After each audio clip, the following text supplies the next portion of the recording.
போய் கரூரில் சாகிறதுக்கு காரணமாக இருந்துட்டு ஒரு வீட்டுக்கும் போய் நன்றி சொல்லாமல் பார்க்காம இருக்கிற அவர் ரொம்ப மனிதாபிமானம் உள்ளவர். செங்கோட்டையன் எம்ஜிஆர் காலத்திலிருந்து இருக்கிறவர் தான், இல்லைன்னு சொல்ல. ஏன் இப்படி முடிவெடுத்தான்றது அவருக்கு தான் தெரியும்.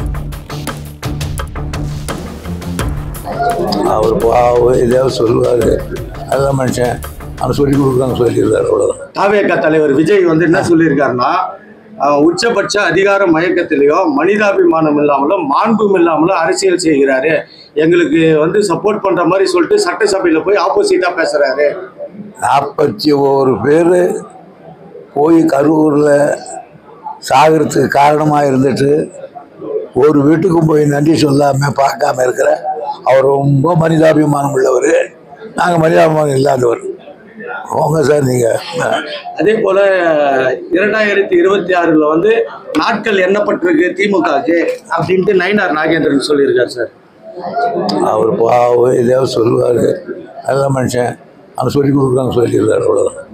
இப்போ செங்கோட்டையனை ஒரு மூத்த எம்ஜிஆர் காலத்திலேருந்தே இருக்கார் அவர் அரசியலில். இப்போ இவங்க 2 பேருக்கு இடையில ஏற்பட்டிருக்கிற போட்டியினால செங்கோட்டையனை கட்சியிலிருந்தே எடப்பாடி அதிரடியாக நீக்கியிருக்காரு.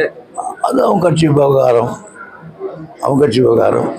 செங்கோட்டையன் எம்ஜிஆர் காலத்திலிருந்து இருக்கிறவர் தான், இல்லைன்னு சொல்ல. ஏன் இப்படி முடிவெடுத்தான்றது அவருக்கு தான் தெரியும். முதல்ல அவர் பாஜக சென்ட்ரல் கவர்மெண்ட் போய் பார்க்கும்போது நான் எதுவும் போய் பார்க்கல அப்படின்னு சொன்னவர், இப்போ கட்சியை விட்டு நீக்கின உடனே பாஜக தான் என்னை கூப்பிட்டு பேசினாங்க அப்படின்ட்டு ஒரு ஓப்பன் ஸ்டேட்மெண்ட் கொடுக்குறாரு. உண்மை வெளிவந்துட்டு அவ்வளோதான். செய்திகளை உடனுக்குடனும் துல்லியமாகவும் தெரிந்து கொள்ள சப்ஸ்கிரைப் பண்ணுங்க.